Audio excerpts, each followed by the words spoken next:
할까요? 20페이지. 이제 이쯤에서 우리의 주제를 확실하게 해보겠습니다. 이 비유는 밭의 비유가 아니라 무슨 비유예요? 씨 뿌리는 자의 비유예요. 도저히 결실할 수 없는 척박한 땅에 강한 의지와 힘으로 씨를 뿌리는 사람과 그 사람에 의해서 여기저기 떨어져 죽은 그 씨에 대한 이야기. 그래서 이 비유의 주인공은 인간이 아니라 씨를 뿌리시는 하나님과 그 한 알의 씨가 되어 떨어지신 예수 그리스도세요. 불과 5, 60년 전만 해도 우리나라 논 한 마지기 땅의 수확량이 두 가마니 정도에 불과했다 그러죠. 땅이 척박한데도 백성이 가난해서 비료를 구할 수 없었기 때문에 그렇게 됐다 그래요.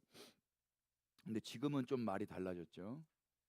고대 이스라엘 땅은 더욱 척박했기 때문에 땅을 개간할 것도 없이 씨를 힘껏 뿌려서 농사를 지었다고 합니다. 그러니까 씨가 길에도 떨어지고 돌밭에도 떨어지고 가시밭에도 떨어질 수밖에 없는 노릇이었던 거예요. 그래서 결실의 관건은 땅이 아니라 떨어진 씨에 있었던 거예요. 우리 말씀 한번 읽어볼까요? 들으라. 시작.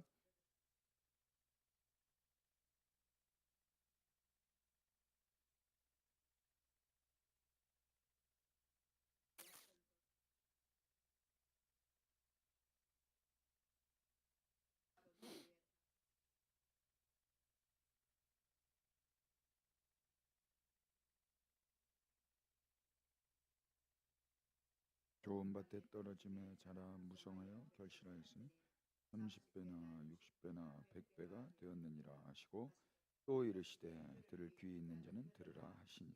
아멘. 시작이 무슨 말로 시작하시냐면 들으라로 시작하시죠. 그리고 마지막도 들으라로 마치는 거예요. 들으라와 들으라 사이에 있는 거예요. 그러니까 무엇보다 우선은 그분의 말씀을 듣는 거예요. 그 누구도 우리 주님의 명령을 무시한 채 섣불리 자기 마음밭을 기경하라고 설교하거나 또 스스로도 그렇게 한번 해보겠다고 달려들어서는 안 돼요. 먼저는 들어야 되는 거예요. 듣고 하셔야 돼요. 밭의 비유가 아닌 씨 뿌린 자의 비유로 이 이야기를 들을 준비가 됐다면 성경을 이제 자세히 살펴보자고요. 여기 반복해서 나오는 단어가 있어요. 성경에. 여러분 어떤 단어가 반복해서 눈에 들어오시는지 한번 눈으로 쑥 봐보세요.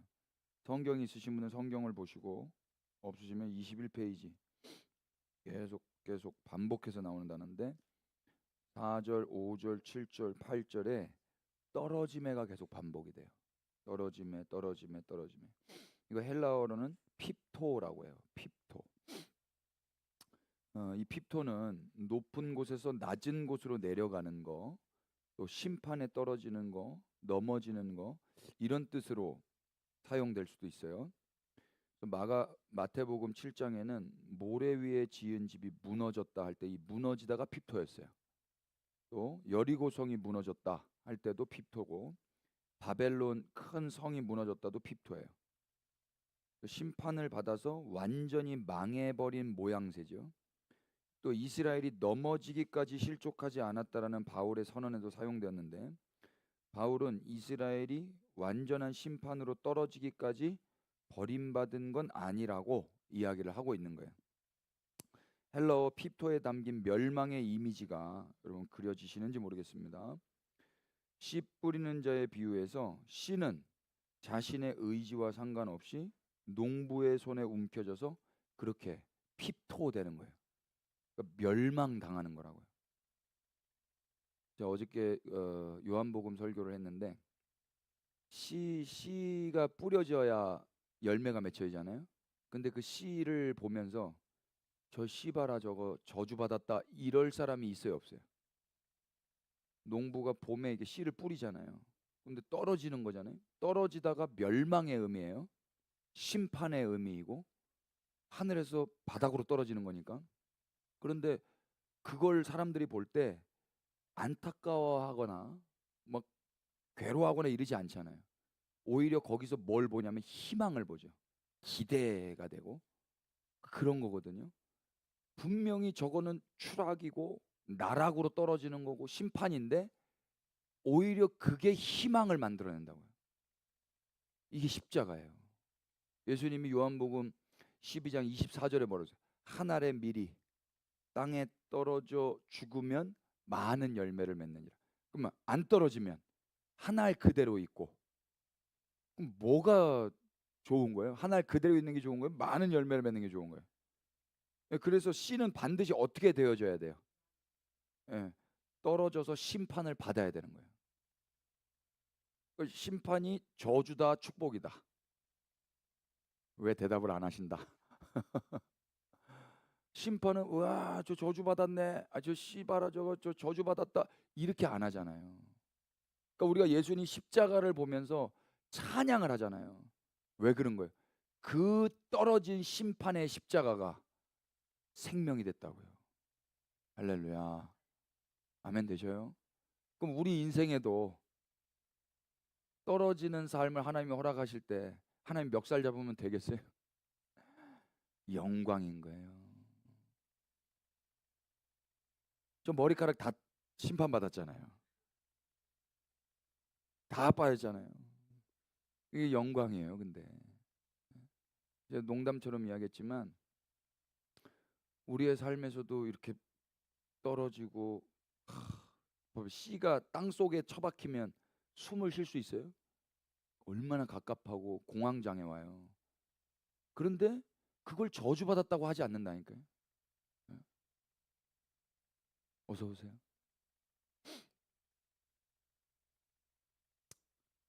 심판에 떨어져 내려갔고 무너졌고 추락한 씨, 땅이 척박했기 때문에 그만큼 어떤 씨가 뿌려져야 돼요? 좋은 씨가 뿌려져야 돼요. 척박한 땅을 포기하지 않고 추수하려는 농부의 강한 의지와 강인한 근육의 힘으로 사방으로 뿌려진 씨는 길가에 떨어져 새들에게 먹혀버렸고 돌밭에도 뿌려져 뿌리를 내리지 못해 타 죽어버렸고 가시떨기에 떨어져 가시에 찔려 꽃도 피우지 못하고 죽어버려요. 그러나 그런 척박한 땅에서도 결국에는 열매를 맺어서 크게 수확을 하고 말아요. 예수님께서 들으라고 명령하신 이야기는 바로 이런 이야기인 거예요. 씨를 뿌려야 하는 농부의 마음과 사정없이 뿌려져 떨어져 죽어야 했던 씨에 대해서 우리가 조금만 더 묵상을 한다면 인간 스스로 더 좋은 밭이 되겠다며 섣불리 달려들지는 못할 거예요. 열매에 눈이 멀어서 욕심을 부릴 수도 없고요. 좋은 밭에서 결실한 30배, 60배, 100배의 열매는 누구 거예요? 농부 거잖아요. 씨 뿌리는 자의 거잖아요. 씨 거예요? 씨가 영광 받 밭이 뭘 밭이 한 게 아무것도 없지. 밭은 아까 우리가 이야기했지만 손사래를 쳐야 된다니까. 나한테는 주목하지 마세요. 어. 교회는 좀 더 진지하고 점잖해질 필요가 있어요. 그러기 위해서 예수님이 이 이야기를 왜 하셨는지를 생각해 봐야 됩니다. 예수님은 시종일관 하나님 나라의 복음을 드러내셨고 가르치셨어요. 인간들이 알아듣지 못했을 뿐이에요. 이 비유를 들려주시기 직전에 마가복음 3장에 뭐라고 말씀하시는가? 우리 또 산에 오르사 읽어볼까요? 시작. 또 산에 오르사 나온지라 이에 12를 부르시 이는 자기와 함께 있게 하시고 또 보내서 계속 이 12를 세우셨으니 동생들이냐 하시고 둘러앉은 자들을 보시며 이르시되 누구든지 하나님의 뜻대로 행하는 자는 내 형제요 자매요 어머니. 아멘. 여기 헬라어 말씀을 좀 보면 원하는 이게 델로예요. 그리고 뜻대로는 델레마인데 이 두 단어가 어원이 같은 거예요. 그래서 원하는가 뜻대로는 둘 다 원하는 거죠.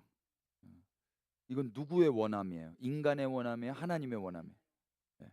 제자들도 보면은 그럼 예수님이 12를 세웠는데 그걸 누가 원했어요? 예수님이 원한 거예요. 제자들 측에서 나 당신의 제자가 되겠습니다가 아니라 예수님이 너 내 제자가 되자 이렇게 원하셨다고요. 그렇게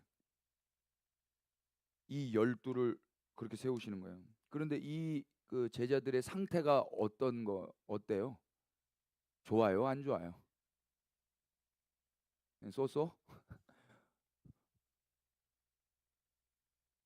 베드로가 누가복음 5장에서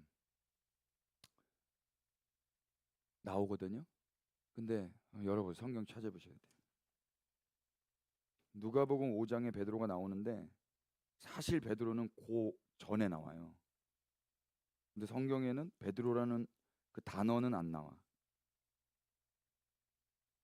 5장 그 유명한 물고기 많이 잡은 구절인데 무리가 몰려와서 하나님의 말씀을 들을새 예수는 게네사렛 호숫가에 서서 호숫가에 배에 두 척이 있는 것을 보시니 어부들은 배에서 나와서 그물을 씻는지라. 예수께서 한 배에 오르시니 그 배는 누구의 배? 이게 시몬 베드로예요. 그럼 예수님 모르고 올라갔을까요? 작정하고 올라갔을까요?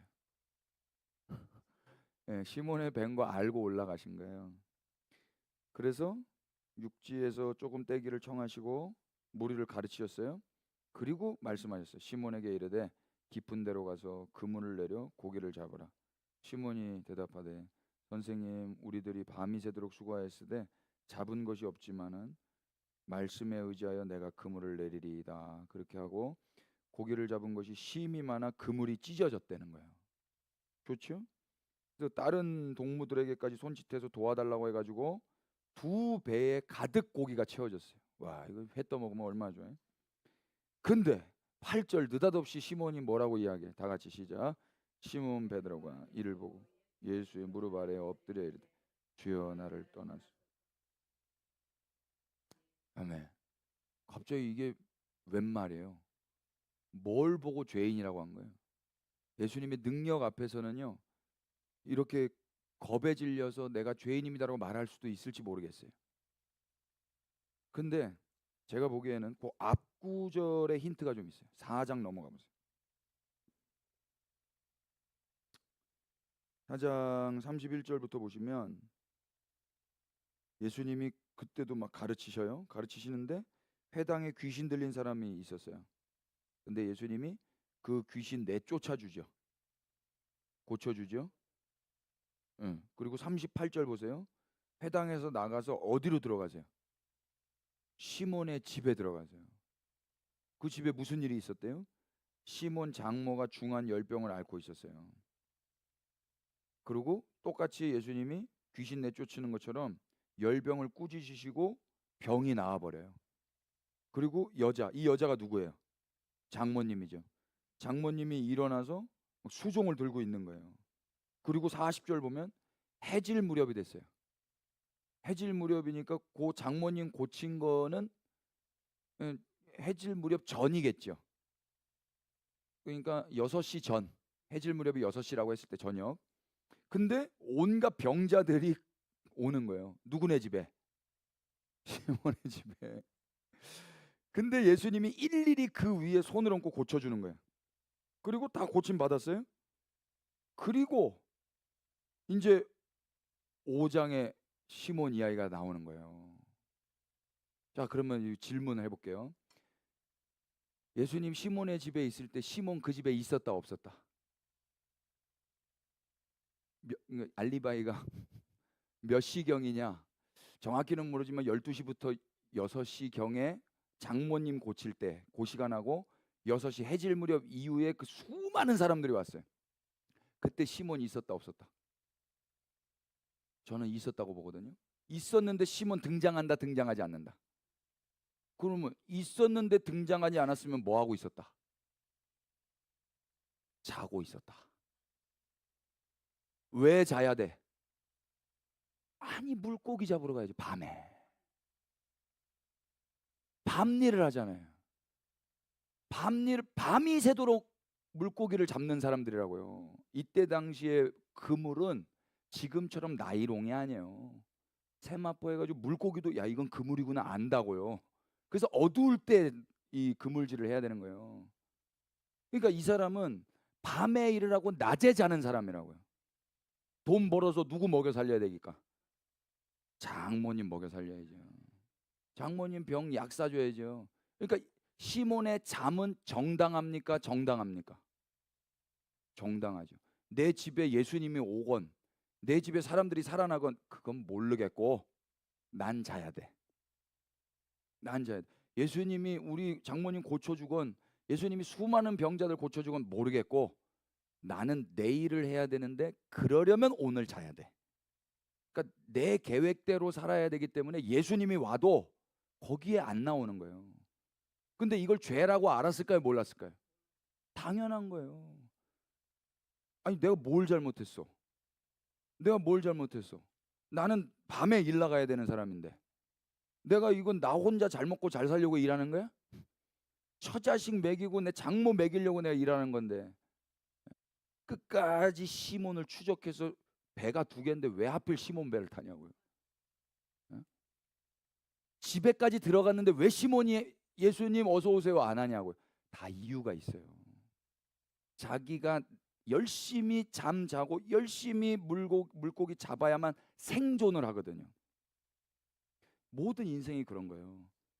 다 생존을 위해서 생명이 와도 걷어차는 거예요. 생존을 위해서 살아야 돼요. 생명 대신 예수님을 위해 살아야 돼요. 네, 이게 기독교거든요. 그런데 우리는 내 생존을 위해서 예수님을 믿으려고 한다고.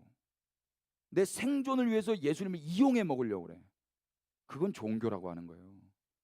근데 여기 오늘 베드로는 시몬은 자기 생존을 위해서 생명이 왔는지도 어쨌는지도 모르고 그냥 사는 거예요. 열심히 콕 굴면서 사람들 시끄러우면 막 승질 내면서 잤을 거예요. 뭐 하는 거냐고 지금 나 내일 일해야 되는데. 안 그래 보셨죠 여러분들은? 내일 뭐가 있는데 뭐 시끄러우면요 승질 나요 안 나요? 아 저만 냈군요.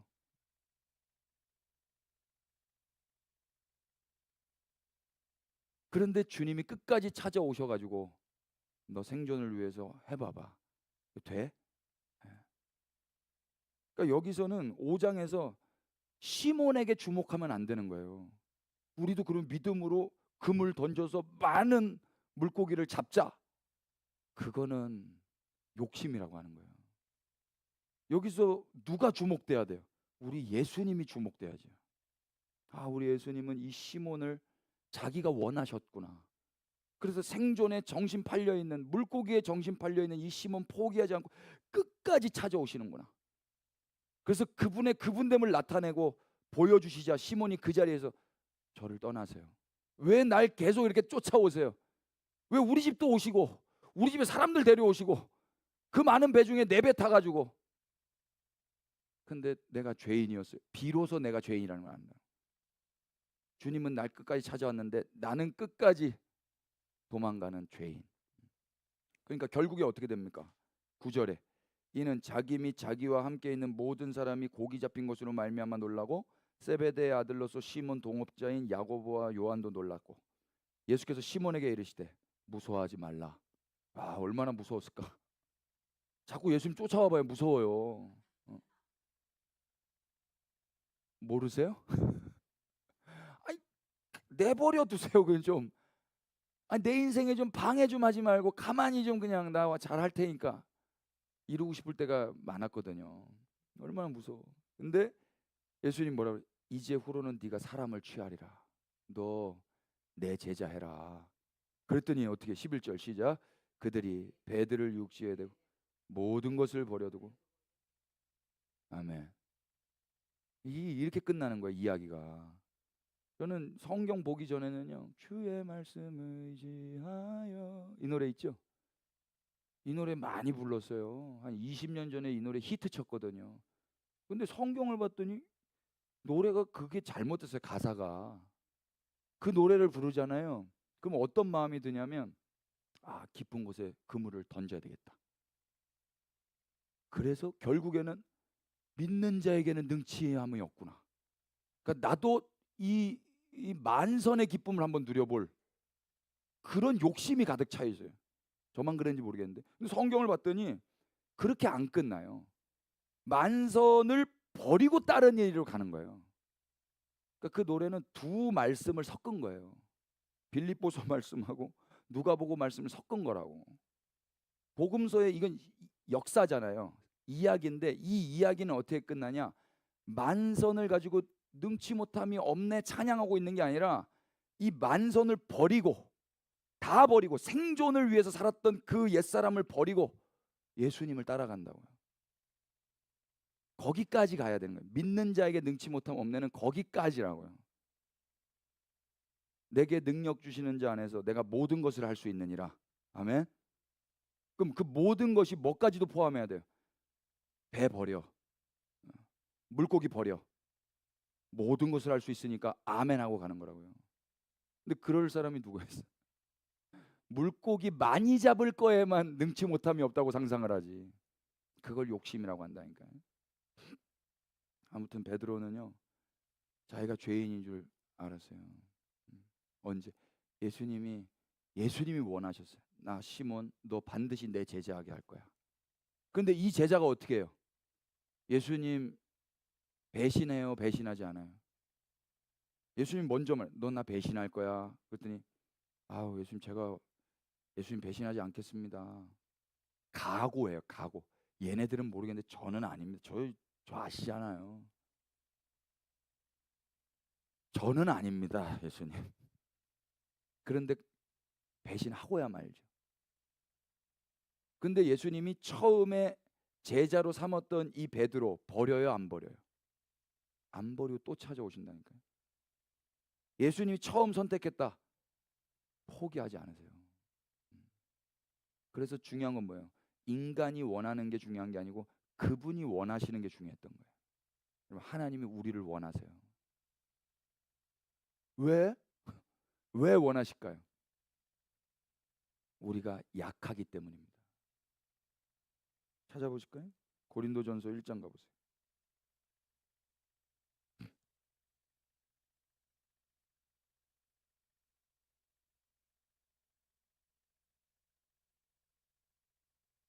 (26절) 형제들아 너희를 부르심을 보라. 육체를 따라 지혜로운 자가 많지 아니하며 능한 자가 많지 아니하며 문벌 좋은 자가 많지 아니하도다. 아멘. 하나님 부르신 자들 보니까 지혜롭지도 않고 능하지도 않고 문벌도 안 좋아요. 근데 왜 그렇게 하셨다고? 27절 시작. 그러나 하나님께서 세상에 미련한 것들을 택하사 지혜 있는 자들을 부끄럽게 하려 하시고 세상에 약한 것들을 택하사 강한 것들을 부끄럽게 하려 하시며 하나님께서 세상에 천한 것들과 멸시받는 것들과 없는 것들을 택하사 있는 것들을 폐하려 하시나니 이는 아무 육체도 하나님 앞에서 자랑하지 못하게 하려 하십니다. 아멘. 베드로가 자랑할 거 있어요, 없어요? 없어요. 옛날에는 좀 있었을지 모르겠어요. 근데 이렇게 계속 염치 없는 삶을 산 뒤에는요, 자랑이 안 돼요. 이건 이 사람의 성품이 훌륭해서가 아니라 염치 없는 삶을 살아야 겸손해지더라고요. 내가 조금이라도 괜찮다고 느껴지잖아요. 그러면 어우 재수없게 자랑을 그렇게 해요. 얼마나 재수없는지 몰라요. 근데 염치가 없는 거예요. 네가 그러고도 그리스도이냐? 네가 그러고도 목사야? 이게 원수의 참소도 그러지만 그냥 기정사실이 그래요.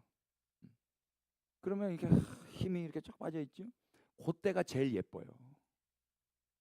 그때가 하나님이 이제 좀 됐다 이렇게 하시는 것 같아.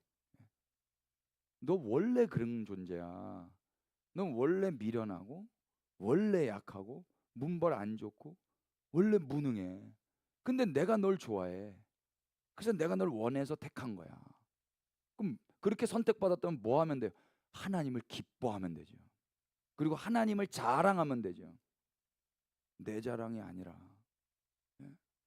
베드로가 그렇게 간다고요. 그게 성경의 베드로 인생 역사예요. 베드로만 그렇게 되겠어요? 우리도 그렇게 된다고요. 우리도. 그러니까 베드로가 막 각오했잖아요. 결단했. 나는 안 변합니다. 나는 예수님 안 버립니다. 큰 소리 쳤다고요. 근데 도망가 버렸잖아요. 무서워가지고 어휴 나는 저분 모릅니다. 3번이나 부인했잖아요. 근데 예수님이 나타나잖아요. 그 베드로한테. 그리고 물어보잖아요. 요한복음에서 너 나 사랑해? 민망해. 베드로가 어떻게 바뀌어요? 주님이 아십니다. 대답을 그분께 넘긴다고. 그 전에는 대답이 자기야기서 나왔다고. 그럼요. 저 각오합니다. 결단했습니다.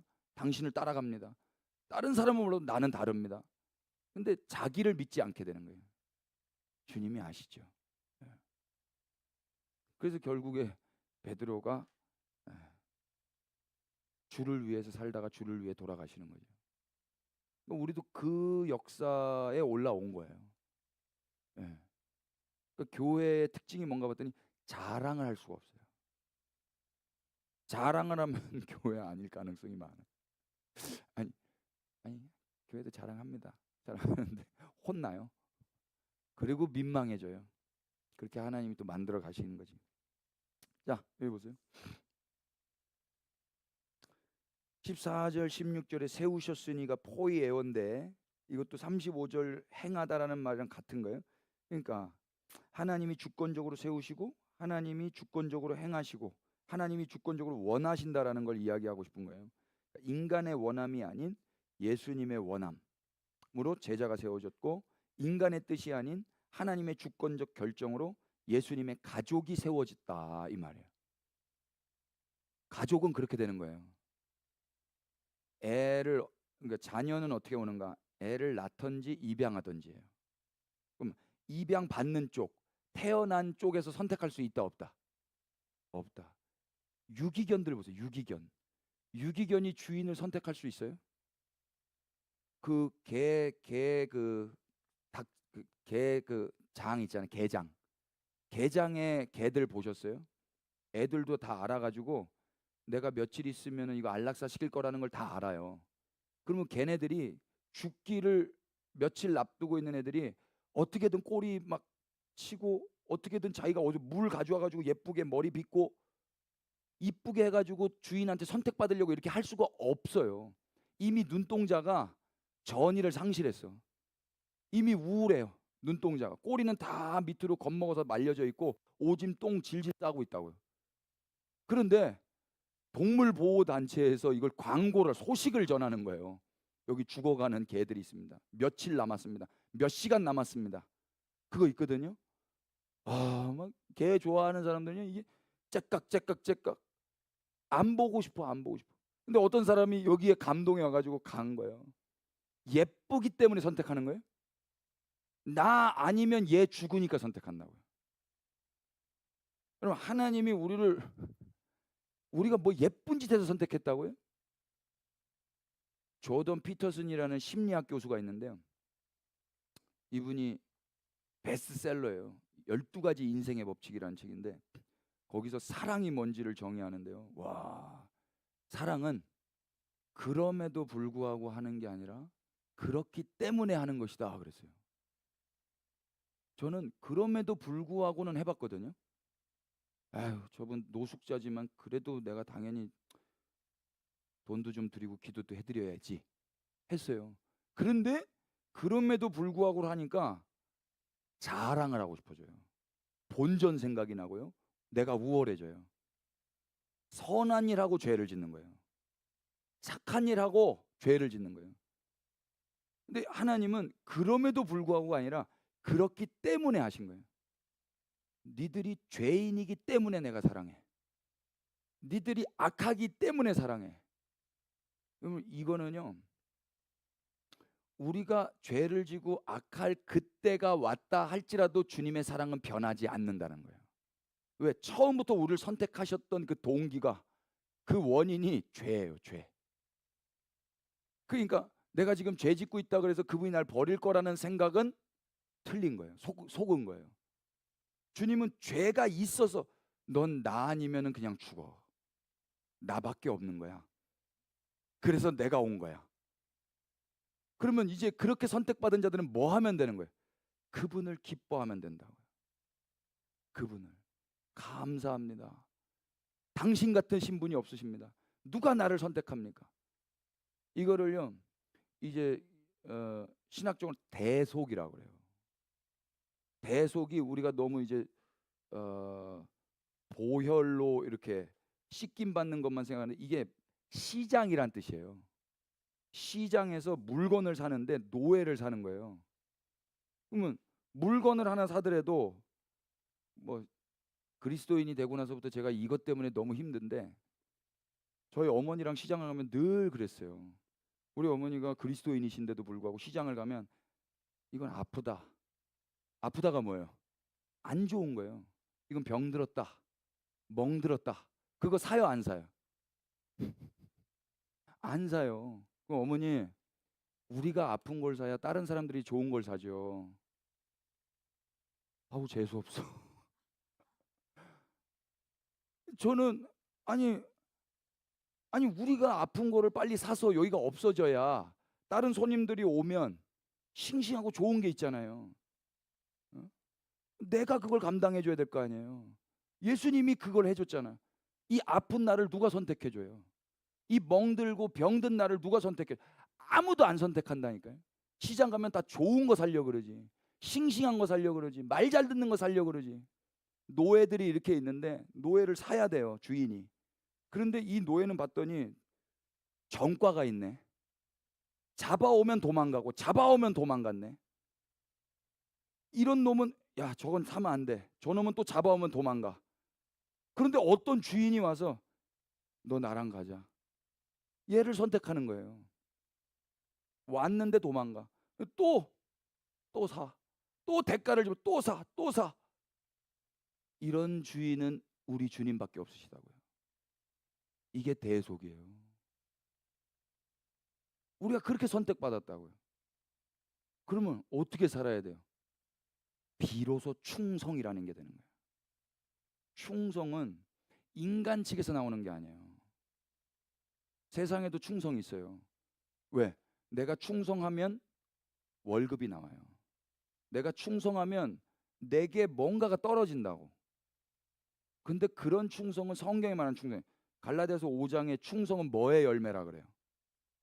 성령의 열매예요. 성령의 열매라는 건 내가 맺는 거예요? 성령이 맺는 거예요? 응. 성령이 맺는 걸 충성이라고 한다고요. 그러니까 성령이 뭘 하십니까? 성령이 그 하나님이 계속 날 잡아서 오는 거예요. 포기하지 않고 나는 도망가는데 또 잡아서 갖다 놓고 또 잡아서 갖다 놓고 끝까지 사랑을 해줘요. 그걸 알게 됐어요. 그러자 비로소 내 안에선 과거에 나오지 않았던 충성스러운 삶이 나타나는 거라고. 이게 성령의 열매들 중에 하나예요. 하나. 이 충성이 다른 게 아니라 믿음인 거예요. 똑같은 단어예요. 그러니까 그분을 믿고 그분의 믿음직스러운 삶을 나도 이제 살아보는 거예요. 도망 안 가게 되는 거예요. 여러분 도망 가실 거예요 이제? 예수님 저 경주 가실 거예요? 왜 안 가는 거예요? 어우 거기 가면 나 지옥 가. 내가 지옥 안 가기 위해서 안 가는 거예요? 그걸 종교라고 하는 거예요. 이제 이 노예가 왔는데 너 왜 안 도망가? 아유 또 도망갔다 맞아 죽어. 그건 아닌 거예요. 난 이제 못 도망가. 나 맞아 때려 죽여도 나는 이 주인만을 섬겨야 돼. 날 죽여. 왜? 너 왜 이렇게 너 이분하고 한번 살아봐. 안 변하나? 이런 분이 어디 있어? 너 나 알잖아. 내가 충성하는 종이야? 나 계속 도망갔는데 이분이 계속 대가를 지불 날 사오셨어. 내가 어떻게 도망가? 누굴 자랑하게 되는 거야? 사람들은 그래. 야, 너 이제 안 도망가는구나. 너 많이 컸다. 뭔 소리 하는 거야? 나한테 그러면 안 되는 거야. 이게 기독교라고요. 우리 주님만 영광을 받으셔야 됩니다. 아멘. 여기 보세요. 가족 이야기하다 그랬죠? 개 이야기하다가 예. 그들은 다 어떤 존재들이었어요? 배신자들이었어요. 결코 결실할 수 있는 좋은 밭이 아니었죠. 그러나 우리 주님은 그런 그들을 뭐라고 말씀해 주세요? 와, 이게 처음에 믿겨질까요? 안 믿겨질까요? 안 믿겨져요. 그 유기견들 봐보세요. 유기견들이 그렇게 왔는데 꼬리가 확 바로 올라가요? 저기 구석에 처박혀 있어요? 처박혀 있어요. 어떻게 해야 돼요? 끝까지 믿음을 줘야 돼요. 그러니까 이 개가 이분들은 날 때리지 않아, 이분들은 날 죽이지 않아를 알려면 얘가 믿어야 돼요? 아니면 이 집 주인 사람들이 끝까지 믿음을 줘야 돼요? 끝까지 믿음을 줘야 돼요. 손만 올라가도 막 무서워해요. 이 폭력의 학대, 이 트라우마가 있는 애들은요. 사람도 마찬가지예요. 사람도. 그거 있죠. 유대인들 홀로코스트 때 먹을 게 없으니까 막 사람도 잡아먹고 쥐도 잡아먹고 막 이렇게 했단 말이에요. 어떻게든 막 훔쳐가지고 먹고 이랬어요. 그런데 자유가 왔어요. 그래서 미국으로 건너간 거예요. 미국으로 건너갔는데 미국은 그때만 해도 얼마나 미국이에요? 완전 도시락에 뭐 진수성찬이 있는 거예요. 그런데 이 친구 폴란드 친구가 유대인 친구가 와가지고 전학을 왔는데 계속 도시락이 없어지는 거예요. 계속. 그 범인이 누구겠어요? 이 유대인이에요. 선생님이 계속 도둑이 발생하니까 뭐라고 그러냐면 얘한테, 자 똑바로 봐. 여긴 미국이야. 자 봐봐, 먹을 게 이렇게 널렸어. 네가 훔치지 않아도 다 도시락에 나가. 지금 얘가 어떻게든 생존을 해야 되니까 도시락을 하나만 훔치는 게 아니라 언제 배고플 줄 모르거든요. 몇 개를 숨겨가지고 계속 밑에다가 쌓아놓는 거야. 썩어도 다 끄집어내고, 봐봐, 너 이제야 이렇게 안 해도 돼. 야, 이것도 있고 이것도 있고 다 너 먹을 거야. 여기는 미국이야. 여기가 고개를 들어서 봐봐. 나라가 달라졌다고. 세상이 달라졌다고. 네가 달라지는 게 아니라 여기가 달라졌어. 이걸 보여주니까 도둑질 안 해요. 그제서야 믿음이 생긴다고. 그때까지 계속 기다려줘야 돼. 그리고 계속 말해줘야 돼. 여기는 미국이란다. 여기는 미국이란다. 우리도 마찬가지. 여기는 하나님의 나라란다. 내가 이미 너의 안에 하나님 나라를 줬단다. 너는 대한민국에 살지만 하나님 나라 백성으로 사는 거란다. 생존을 위해서 살지 않아도 된단다. 너를 위해서 그렇게 아둥바둥 움켜쥐며 살지 않아도 된단다. 안 믿겨지죠? 어떻게든 막 꼼쳐이고 먹어야 되잖아. 계속 말씀하시는. 그러면 어느 순간에 그분의 말씀이 믿어지는 거예요. 그리고 슬그머니 나와서 자유를 누리게 되는 거예요.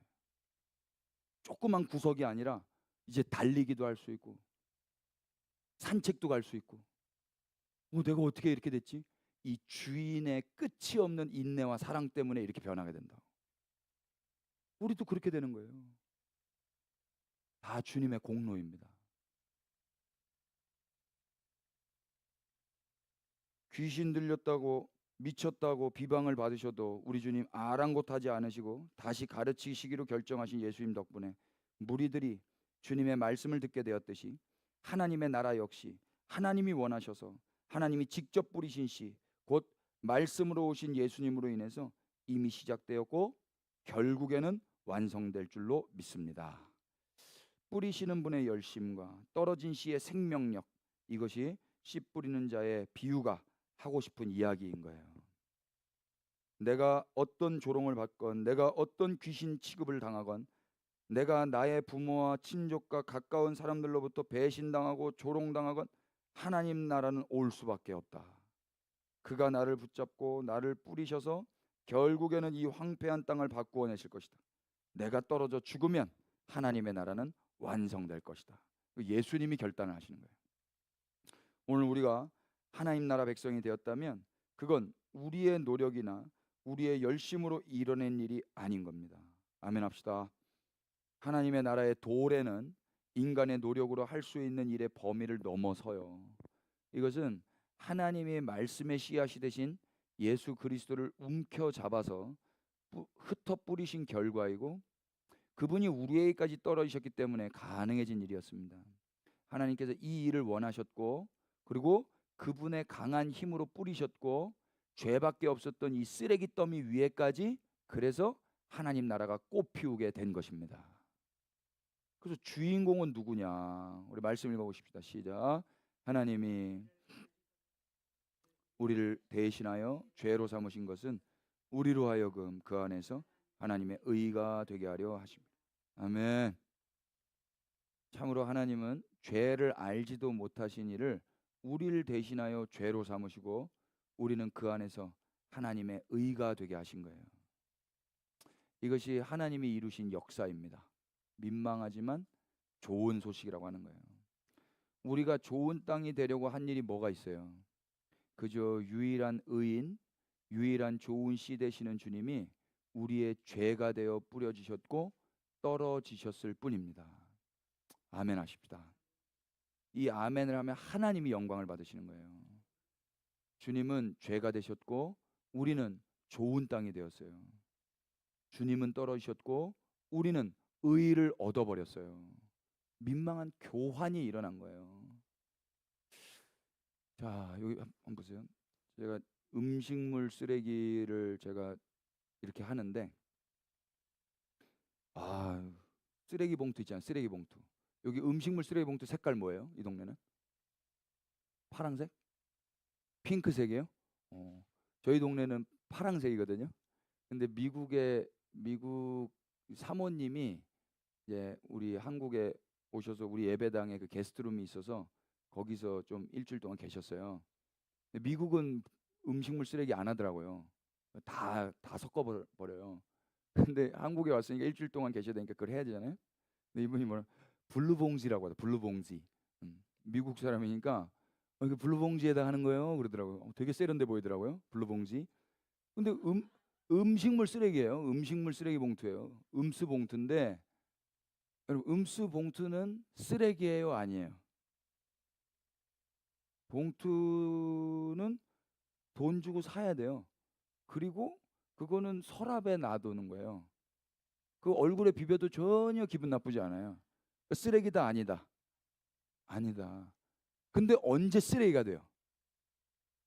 음수와 연합될 때. 그때 느닷없이 음식물 쓰레기 봉투는 돈 주고 산 건데, 원래 돈 주고 사올 때는 이렇게 잡을 수 있어요. 그런데 쓰레기와 연합되면 이렇게 잡아야 돼. 음식물 쓰레기 이렇게 다 잡는 분 계세요? 5손가락으로? 장갑 끼면 이렇게 잡을 수 있어요. 장갑 안 끼면 이렇게 잡아요. 2손가락으로. 미끄러지면 잘못돼요. 해본 사람만 알아. 해본 사람만. 그리고 이것도 넣어야 되는데 그것도 안 내고 발로 이렇게 해가지고 이렇게 넣는 거예요. 뚜껑 열어가지고. 제가 음식물 쓰레기 봉투한테 은혜 받았잖아요. 우리 예수님은 십자가 져도 되는 분이에요, 아니에요? 십자가는 극악무도한 죄인만 달리는 거예요. 근데 오늘 성경에 뭐라고요? 죄가 없다 그러세요. 죄가 없는 분인데 하나님이 어떻게 했다고요? 우리의 죄가 되게 했다고요. 그게 무슨 말이에요? 음식물 쓰레기 봉투처럼 우리랑 연합을 시켜버린 거예요.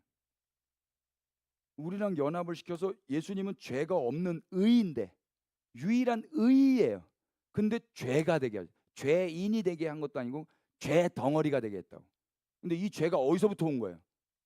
우리에게서부터 온 거잖아요. 그리고 돌아가시는 거예요.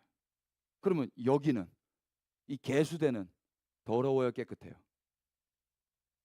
깨끗하죠. 누가 담당했어요? 예수님 담당하고 쓰레기 봉투가 담당했지 않습니까? 응? 우리가 지금 어떤 상태라는 거예요? 이 상태라는 거예요. 근데 이 깨끗하게 하는 데 있어서 우리가 한 일이 있다 없다? 하나님이 이걸 예수님께 다 집어넣고 영문 밖으로 던져버린 거예요.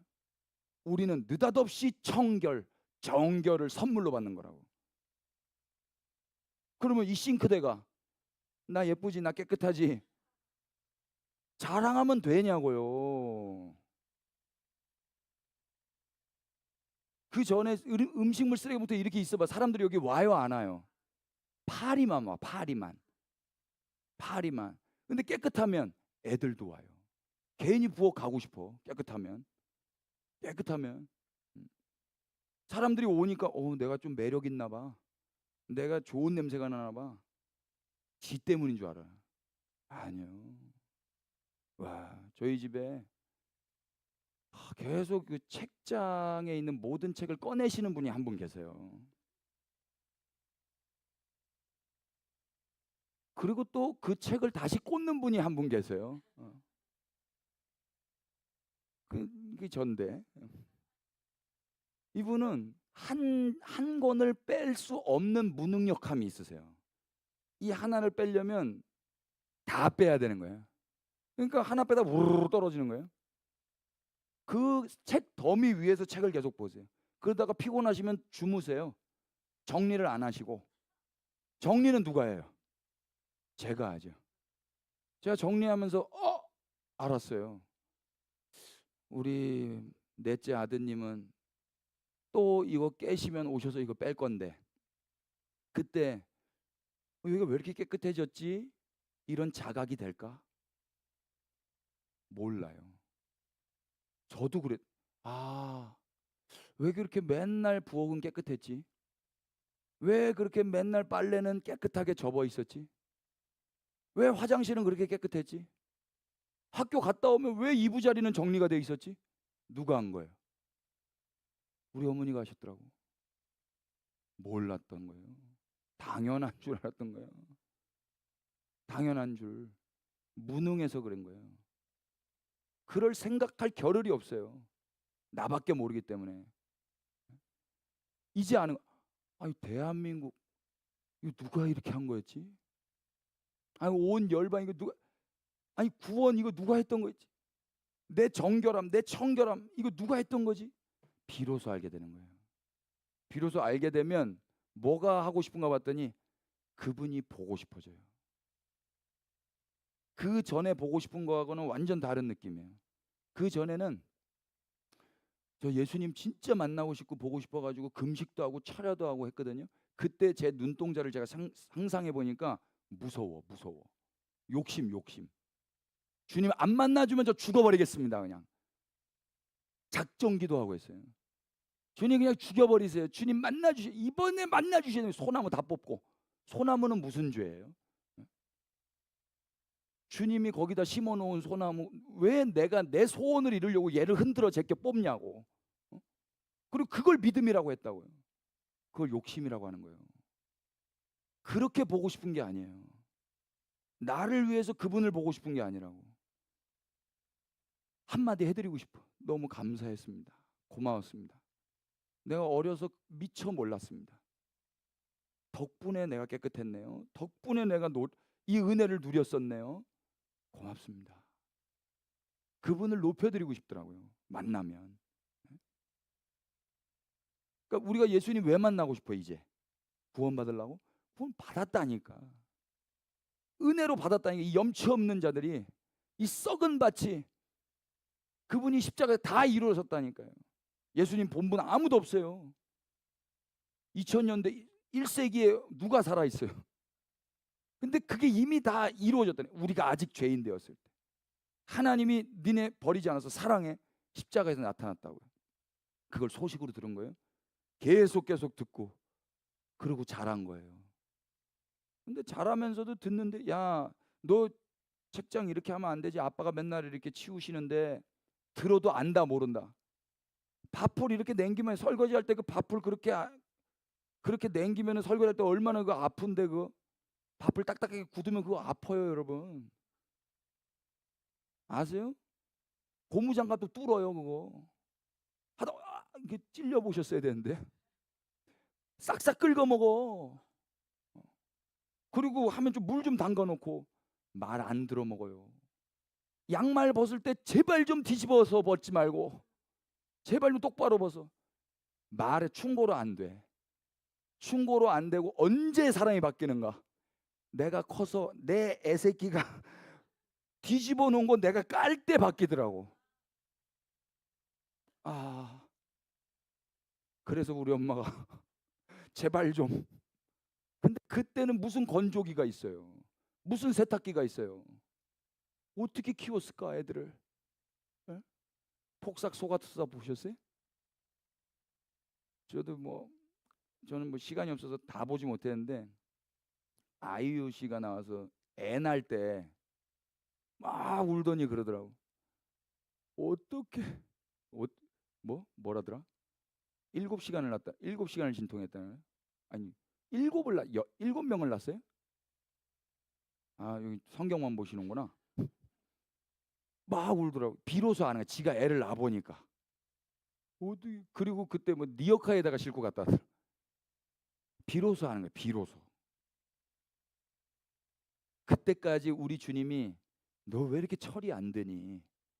너 왜 이렇게 늦니? 안 그러시고 오래 참으세요. 그걸 뭐라고 그래요? 2글자로 오래 참는 걸. 인내인데 사랑이라고 해요. 사랑은 사랑해로 하는 게 아니더라고요. 사랑해, 그거 사랑해요? 애들은요, 엄마 사랑해, 아빠 사랑해는 해요. 그런데 오래 참아요, 못 참아요? 못 참으면 그건 사랑이 아닌 거예요. 사랑해는 사랑해로 안 되는 거예요. 사랑을 어떻게 우리가 알 수 있냐면, 저분은 왜 오래 참았지? 날 사랑하나?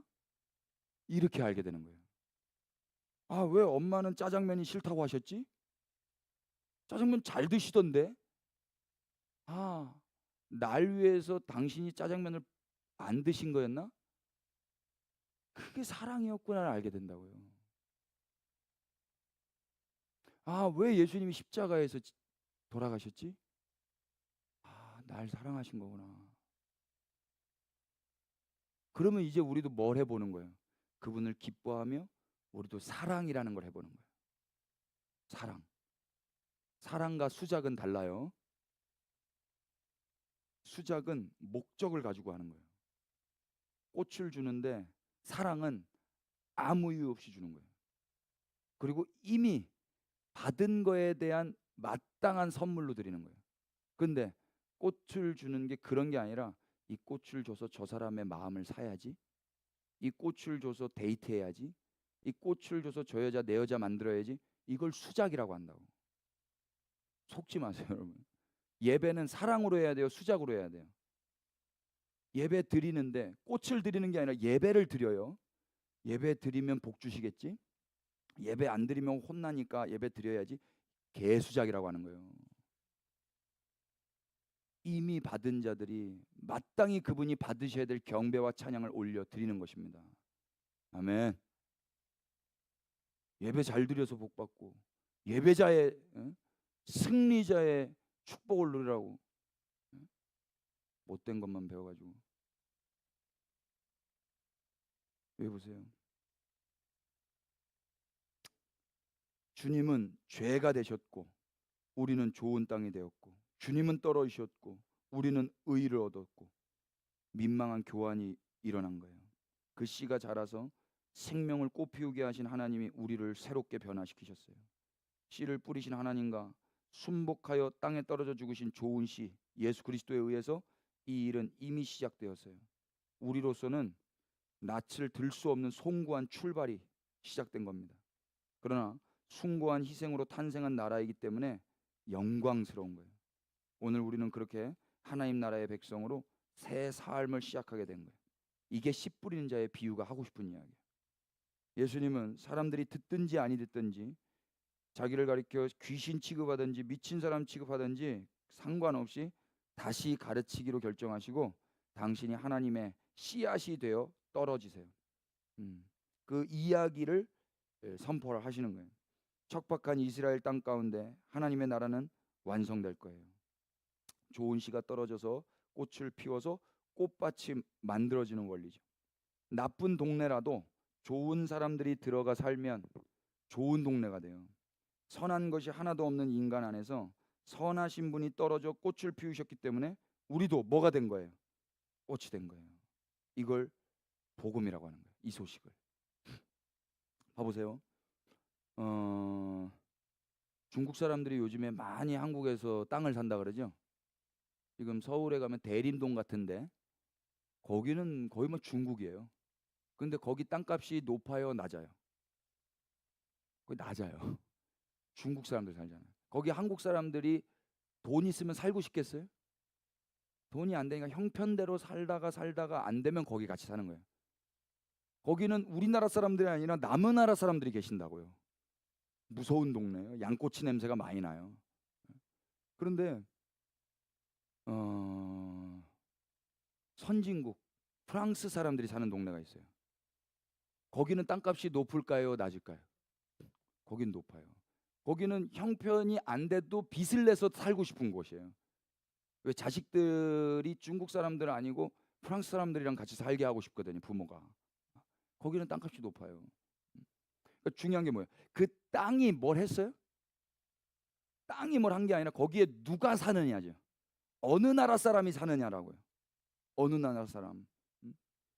막 우리가 별로 안 좋아하는 중국 사람들, 한국 사람들이 별로 안 좋아하는 어떤 그런 삼국의 사람들이 살면 거기는 집값도 떨어지고 안 가고 싶은데, 선진국에 선망하는 어떤 사람들이 사는 곳, 거기는 집값도 높고 거기는 막 살고 싶단 말이에요. 근데 그게 그 땅들이 한 건 아니라고. 거기에 뭐가 누가 떨어져 사느냐가 관건이었잖아요. 동일하게 이 땅이 한 건 아무것도 없어요. 거기에 누가 떨어져 심겨졌냐? 예수 그리스도가 떨어져 심겨졌다 이야기예요. 그래서 거기서 꽃밭이 펴진 거예요. 예. 그러니까 거기는 좋을 수밖에 없는 거죠. 땅이 칭찬받아야 되겠어요? 땅이 높이면, 그렇게 하신 분과 이 재개발을 이루신 우리 주님이 영광을 받는 거라고요. 예. 이 거룩한 재개발이 일어난 거예요. 이걸 복음이라고 합니다. 본질상 진노의 자녀인 우리가 예수님이 떨어져서 우리를 꽃동네 되게 하셨다라는 소식, 이게 복음인 거예요. 예수님이 이 복음을 들려주시려고 당신이 귀신 취급을 받는 와중에도 다시 가르치시기로 결정해 주신 거예요. 근육질의 강인한 농부가 의지와 목적을 가지고 씨를 움켜잡아서 비로소 만들어진 나라, 거기가 하나님의 나라인 거예요. 우리 에베소서 말씀 한번 읽어보십시오. 시작. 전에는 우리도 다 그 가운데서 마음에 원하는 것을 하여 다른 이들과 같이 본질상 진노의 자녀였더니 긍휼이 풍성하신 하나님이 그 큰 사랑을 인하여 허물로 죽은 우리를 그리스도와 함께 살리셨고 너희는 은혜로 구원을 받은 것이라. 또 함께 일으키사 그리스도 예수 안에서 함께 하늘에 앉히시니 이는 그리스도 예수 안에서 우리에게 자비하심으로써 그 은혜의 지극히 풍성함을 오는 여러 세대에 나타내려 하심이라. 너희는 그 은혜에 의하여 믿음으로 말미암아 구원을 받았으니 이것은 너희에게서 난 것이 아니요 하나님의 선물이라. 행위에게서 난 것이 아니니 이는 누구든지 자랑하지 못하게 함이라. 아멘. 이렇게 하나님 나라가 된 땅이 만약에 입이 있어서 말을 할 수 있다면 무슨 말을 해야 될까요? 우리는 아무 공로 없습니다. 모든 공로는 하나님과 죽임당하신 어린 양께만 있습니다. 이걸 예배라고 하는 거예요. 교회가 해야 될 고백은 이거라고 믿습니다. 아멘. 기도하십시다. 하나님 감사합니다. 아무 공로 없이 은혜 받아 우리에게서는 나올 수 없는 그 꽃향기를 내게 하셨습니다. 그렇게 하신 주님만 찬양과 경배를 받으시옵소서. 그리고 그 주님을 모르는 이들이 우리를 보며 주님을 볼 수 있게 하여 주시옵소서. 조금이라도 우리가 자랑하고 싶은 마음이 있을 때마다 주님이 행하신 그 크고 놀라운 일들이 더욱 기억나게 하여 주시고 주님만 우리의 전 인생을 통해서 나타내시며 드러내 주시옵소서. 예수 그리스도의 이름으로 기도드렸습니다. 아멘. 주께 박수하십시다.